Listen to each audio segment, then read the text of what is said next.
2 weeks ago, we looked at when Jesus fed the multitude of what would have actually been around 20,000 plus people once you include the women and children in the count.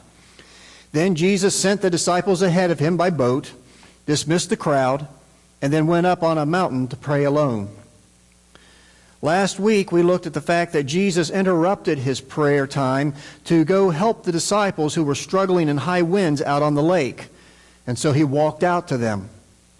They were terrified, and Jesus told them to not be afraid because it was him. And then Peter replied, "If it is you, tell me to come to you on the water." And we looked at what happened next. Then we found ourselves at the home of Martha and Mary and the contrast between them. Mary concerned over the meal preparations, and Mary fully submitting and sitting at the feet of Jesus, taking in every word he had to say. Today, we're going to look at Jesus' entry into Jerusalem only days before he is betrayed and crucified. And so if you would, we pick up in Matthew 21. As they approached Jerusalem and came to Bethphage on the Mount of Olives, Jesus sent 2 disciples, saying to them, "Go to the village ahead of you, and at once you will find a donkey tied there, and with her colt by her. Untie them and bring them to me. If anyone says anything to you, say that the Lord needs them, and he will send them right away."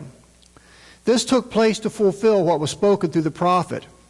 "Say to daughter Zion, see, your king comes to you, gentle and riding on a donkey, and on a colt, the foal of a donkey." The disciples went and did as Jesus had instructed them. They brought the donkey and the colt and placed their cloaks on them for Jesus to sit on. A very large crowd spread their cloaks on the road, while others cut branches from the trees and spread them on the road. The crowds that went ahead of them and those that followed shouted, "Hosanna to the Son of David! Blessed is he who comes in the name of the Lord! Hosanna in the highest heaven!" When Jesus entered Jerusalem, the whole city was stirred and asked, "Who is this?" The crowds answered, "This is Jesus, the prophet, from Nazareth in Galilee." And then Mark 11, if you would. As they approached Jerusalem and came to Bethphage and Bethany at the Mount of Olives, Jesus sent 2 of his disciples, saying to them, "Go to the village ahead of you, and just as you enter it, you will find a colt there which no one has ever ridden. Untie it and bring it here. If anyone asks you, 'Why are you doing this?' say, 'The Lord needs it, and will send it back here shortly.'" They went and found the colt outside in the street, tied at a doorway. As they untied it, some people standing there asked, "What are you doing untying that colt?" They answered as Jesus had told them to, and the people let them go. When they brought the colt to Jesus and threw their cloaks over it, he sat on it. Many people spread their cloaks on the road, while others spread branches they had cut in the fields. Those who went ahead and those who followed shouted, "Hosanna! Blessed is he who comes in the name of the Lord. Blessed is the coming kingdom of our father David. Hosanna in the highest heaven." Jesus entered Jerusalem and went into the temple courts. He looked around at everything, but since it was already late, he went out to Bethany with the 12. And then in Luke, after Jesus had said this, he went on ahead, going up to Jerusalem. As he approached Bethphage and Bethany at the hill called the Mount of Olives, he sent 2 of his disciples, saying to them, "Go to the village ahead of you, and as you enter it, you will find a colt tied there, which no one has ever ridden. Untie it and bring it here. If anyone asks you, 'Why are you untying it?' say, 'The Lord needs it.'" Those who were sent ahead went and found it just as he had told them. As they were untying the colt, its owners asked them, "Why are you untying the colt?" They replied, "The Lord needs it." They brought it to Jesus, threw their cloaks on the colt, and put Jesus on it. As he went along, people spread their cloaks on the road. When he came near the place where the road goes down to the Mount of Olives, the whole crowd of disciples began joyfully to praise God in loud voices for all the miracles they had seen. "Blessed is the King who comes in the name of the Lord. Peace in heaven and glory in the highest." Some of the Pharisees in the crowd said to Jesus, "Teacher, rebuke your disciples." "I tell you," he replied, "if they keep quiet, the stones will cry out." And then John's account.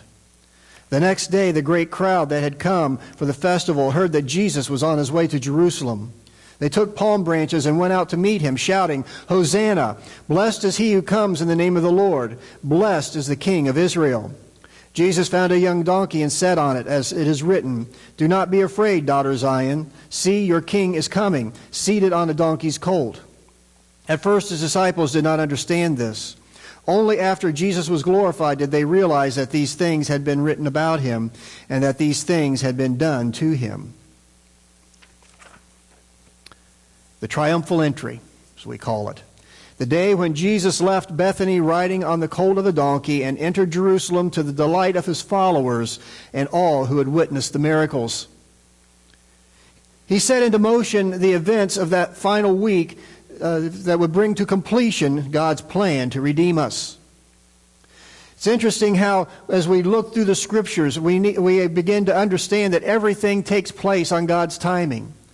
That God is always in control, even though at times it may not seem like it. At times it may seem like He's distant and far away, but the reality is God is always in control. And everything is happening on His timetable. And as we said, Jesus' triumphal entry began a series of events that would have a domino effect and result in God's plan of redemption being brought to completion on His timetable. So how did Jesus coming to Jerusalem in this way begin those final events that took place over that last week? Well, Jesus' arrival riding on the colt of a donkey is Jesus claiming to be the promised Messiah, an eternal king that was prophesied. As a matter of fact, the prophecy that is referred to here is found, if you would, Zechariah 9:9, where it says, "Rejoice greatly, daughter Zion. Shout, daughters Jerusalem. See, your king comes to you, righteous and victorious, lowly and riding on a donkey, on a colt, the foal of a donkey." It is the sign that he is the descendant, the promised Messiah that was to come from David. And it is directly connected to when Solomon succeeded David as king.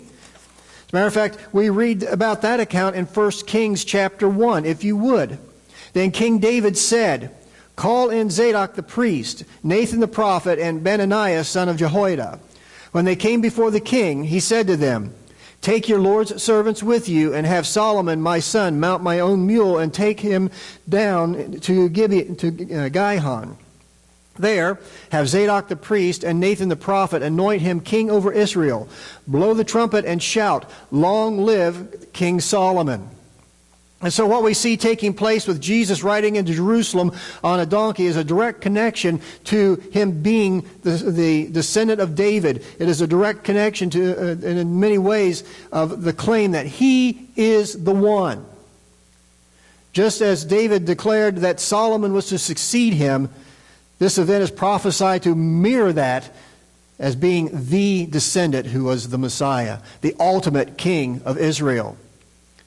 And so Solomon being placed on a beast of burden was also prophetic in nature as to be the sign of the Messiah coming into Jerusalem. And as he's coming in, you've got the crowds, they're celebrating. There's cloaks, or we call them jackets or whatever. Ladies, it might be your shawls or whatever you wrap yourselves up with. You know, they're laying him in the street, laying him on the road. Palm branches, anything they can find to put down in front of him as he goes. You might say, in a way, that is their version of the red carpet treatment. They're rolling out the red carpet. It's the entrance of the king. It is the promised Messiah. The only thing that we need to understand is they are celebrating, they're rejoicing because they think this king is going to drive out Rome. They think when he comes into Jerusalem, he's going to look around, and within a few days, he is going to begin to get his army together, and he is going to begin to kick out the Romans, and Israel is going to be preeminent in the world. They're celebrating. This is the type of king they are expecting. As a matter of fact, if you remember, when Jesus fed the 5,000, or as we know, the 20,000, they wanted to make him king then. They wanted him to take over. They wanted him to be in charge. So we read in John 12, if you would. Now the crowd that was with him when he called Lazarus from the tomb and raised him from the dead continued to spread the word. Many people, because they had heard that he had performed this sign, went out to meet him. So the Pharisees said one to another, "See, this is getting us nowhere. Look how the whole world has gone after him." And so we have this contrast as Jesus is entering Jerusalem. You've got the people celebrating, and you've got the Jewish elite getting upset. They're worried. They're concerned. And so what we see is, even at the very beginning, there is this confrontation that is taking place between Jesus and the Jewish leaders. They're seeing that they're just simply trying to speak out against him has gotten nowhere. They are seeing that their efforts have accomplished nothing, that they've not been able to dissuade the multitudes from following Jesus, because now the multitude is following him into Jerusalem. And there's fear for other reasons, because in many ways, for the crowd like this to be following him into Jerusalem in this way, they are envisioning the Romans as seeing this as being an uprising. This is going to be they see this as a riot, and there's going to be military action, and everything's going to fall apart. And so we have what seems to be a crowd that is absolutely thrilled that the king has come. Finally, everything we've prayed for, finally, everything we have longed for, it's going to take place. And here he is, coming into Jerusalem. But little did they know that his coming into Jerusalem is actually going to be the beginning of the ultimate confrontations between Jesus and the Jewish elite. It's going to be during this time that they are going to see Jesus taking a stand against the Jewish leadership. The one passage we read said that Jesus went into the temple courts, looked around, and then left. And it would be the next day that he comes back and cleanses the temple for the second time, turning over tables, driving out the money changers, and Jesus' authority being questioned. By what authority are you doing this? Why are you doing these things? Who gave you this authority? As the confrontation between Jesus and the Jewish elite begins to escalate, as the tensions begin to get more and more intense. The parables that he tells during this period of time point directly to those Jewish leaders and their shortcomings, their failures, their unwillingness to accept who he is. The Sadducees question him about the resurrection of the dead. And in the confrontation, he bluntly says, "You don't understand what you've been reading. You've not read it correctly. You're not paying attention." And we have the 7 woes directed at the teachers of the law and the Pharisees. And so what we have taking place is Jesus is coming in Jerusalem, and he's basically drawing a line in the sand. He's saying, this is it. It's time for God's plan to be brought to completion. This is it. This is where I stand. This is who I am. And everything begins to move rapidly towards that fateful day.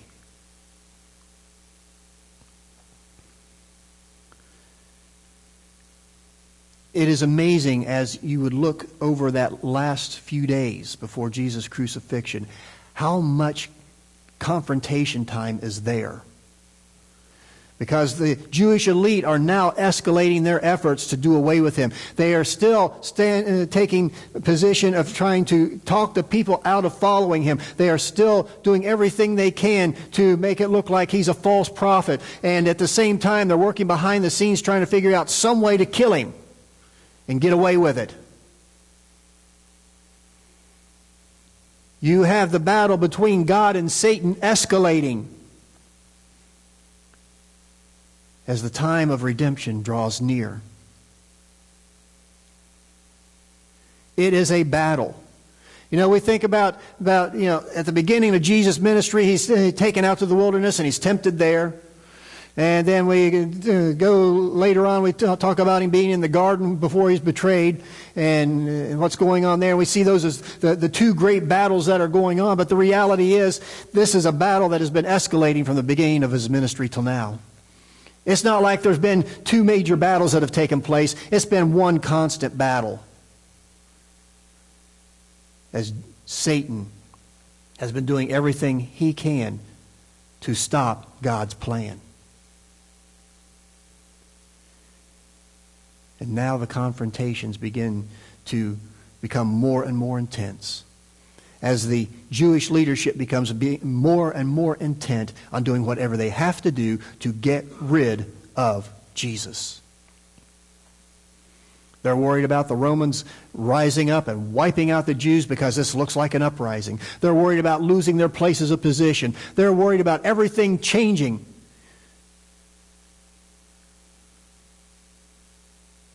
And they don't really care about the kingdom. All they care about is themselves. And so you have this week of confrontation going on, this week of battles, this week of Jesus being questioned, Jesus being challenged, and nestled in the middle of it during these final days, we find that great lesson on giving that took place. The gift given by the widow, if you would. Jesus sat down opposite the place where the offerings were put and watched the crowd putting their money into the temple treasury.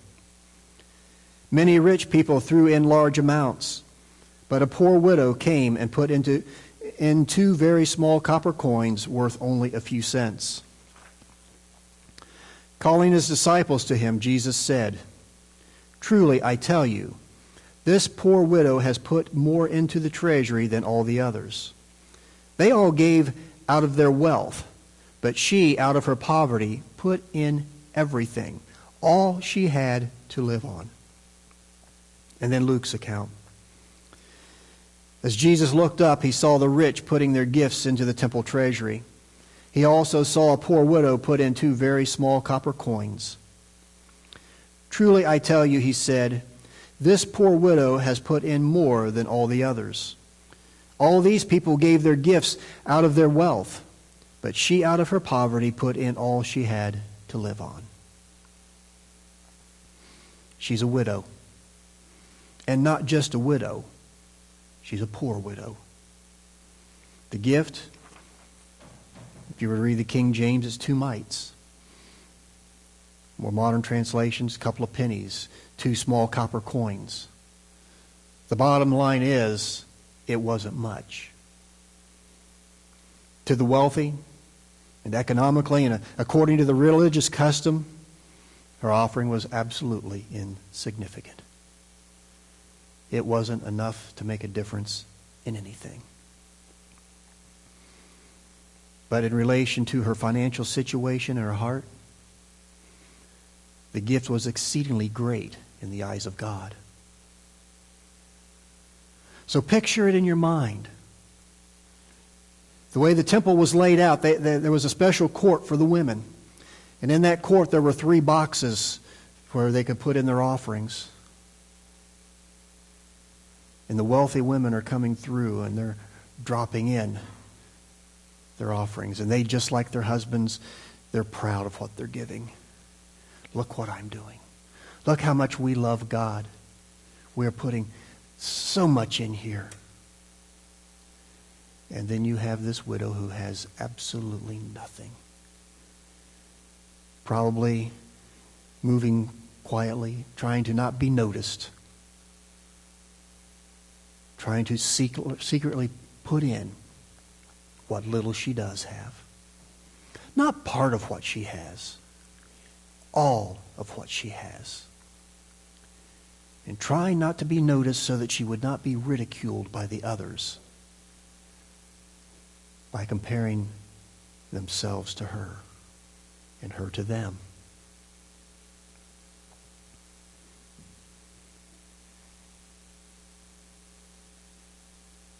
This is a gift of sacrifice. This is a gift that says, I love God and I trust Him completely. You see, her gift was given as a free will offering to the support of the temple, its institutions, and its services. And though her gift was small and even insignificant in the eyes of most, this poor widow was a participant in all that the temple offered to the glory of God and to those who were seeking God.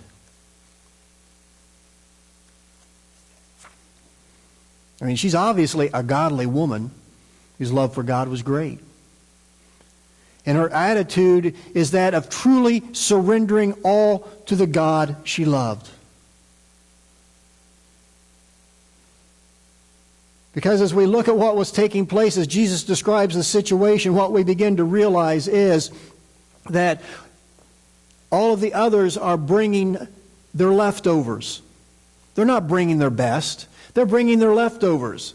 And they think because it's this large amount that somehow it's gotten them some special place in the eyes of God, and they're proud of who they are. They're proud of what they're giving, and they just want to stand out in the community.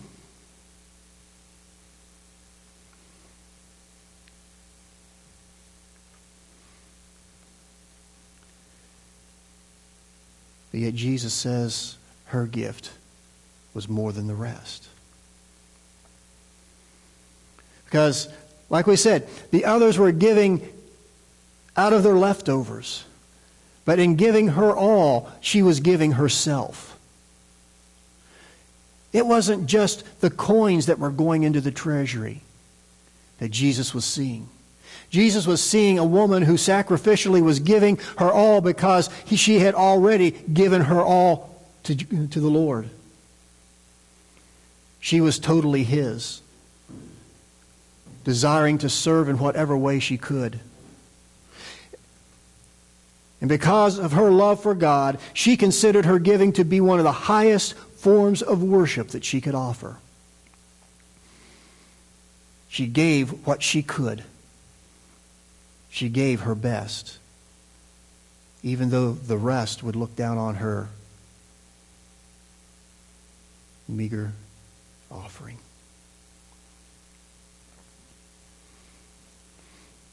I remember Warner telling about when he was young and he was, I don't remember if it was a revival or church service or what it was. He was there with the family and everything, with his mom and dad and so on. And he said he remembers that the preacher getting up and saying, getting through the offering time, saying, "Well, I don't want to hear any coins dropping into that plate. I want some real giving, some cash." And noticed that there was a man there. The only thing he had was some coins. And so he put them back in his pocket.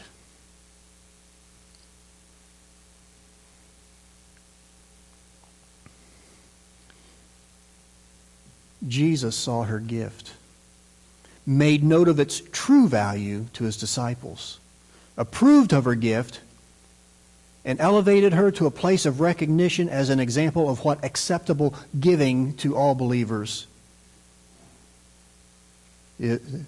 as to what is acceptable giving to all believers who would come after her.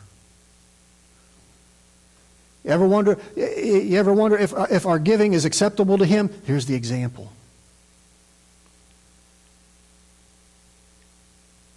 Jesus used her as the example of what acceptable giving is. Giving sacrificially. Giving with a full intent of totally giving ourselves to God in the process. You know, I'm reminded of the time that God's anger burned against David and the people of Israel were suffering the consequences. And so David pleaded to God he pleaded for God to spare the people. And God sent the prophet Gad to tell David what to do to appease his anger. And we read in 2 Samuel, if you would. On that day, Gad went to David and said to him, "Go up and build an altar to the Lord on the threshing floor of Aranah, the Jebusite." So David went up as the Lord had commanded through Gad. When Aranah looked and saw the king and his officials coming toward him, He went out and bowed down before the king with his face to the ground. Araunah said, Why has my lord the king come to his servant? To buy your threshing floor, David answered, so I can build an altar to the Lord, that the plague on the people may be stopped. Araunah said to David, Let my lord the king take whatever he wishes and offer it up. Here are oxen for the burnt offering, and here are threshing sledges and ox yokes for the wood. Your majesty, Araunah gives all this to the king. Araunah also said to him, May the Lord your God accept you. But the king replied to Araunah, No, I insist on paying you for it. I will not sacrifice to the Lord my God burnt offerings that cost me nothing. So David bought the threshing floor and the oxen and paid 50 shekels of silver for them. David built an altar to the Lord there and sacrificed burnt offerings and fellowship offerings. Then the Lord answered his prayer in behalf of the land, and the plague on Israel was stopped. Do you see it? Do you understand it? I will not sacrifice to the Lord my God burnt offerings that cost me nothing. In other words, David was saying, I will not give up an offering that does not cost me something. I'm not going to give up an offering out of my wealth. The offering I am going to give is going to have to cost me something.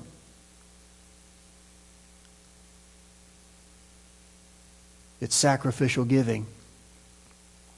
David's desire was to give his best, and that meant making sure that his sacrifice hadn't been given to him as a gift. He refused to offer anything that didn't cost him something. So too was the heart of this poor widow. Her desire was to give God her best. And that meant giving everything she had in her eyes and in her heart. When she walked away from that temple treasury box, she had nothing left to live on. Think about that. Being willing to give to God everything and having nothing left to live on. She held nothing back. She gave sacrificially.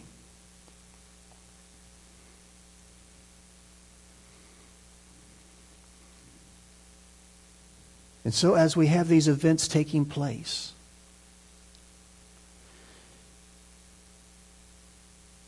we have this last lesson on giving. As Jesus elevates this woman to be an example to all believers.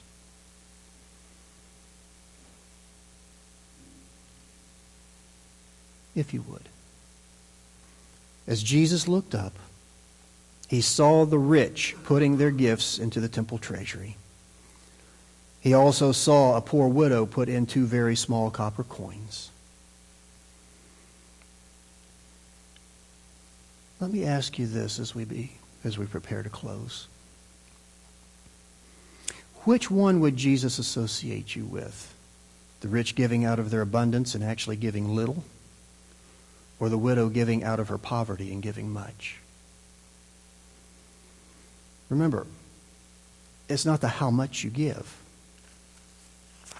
It's a matter of perspective and a matter of the heart. The widow, like David, refused to give what cost her nothing. She realized she was called to serve with everything that she had. She understood that nothing she had belonged to her. She understood everything she had was simply loaned to her. And she gave back everything she had to live on, trusting fully that God would provide.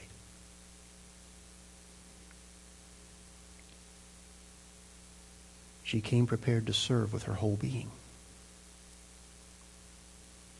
I don't have the passage up on the screen, but the Apostle Paul talked about one group of Christians and their gift, about how easy it was for them to give because they gave themselves first to the Lord, and then everything else just flowed naturally. And so let me ask you again.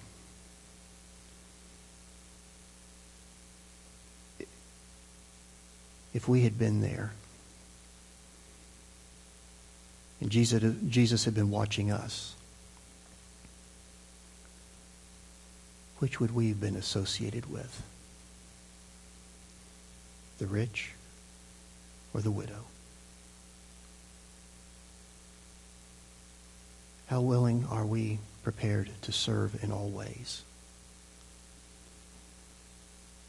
By giving completely of ourselves, sacrificially, to God.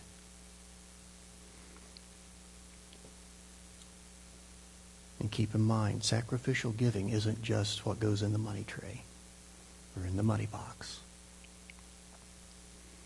Sacrificial giving has to do with our time and our talents and our skills. Are we truly prepared to serve by giving ourselves sacrificially to God?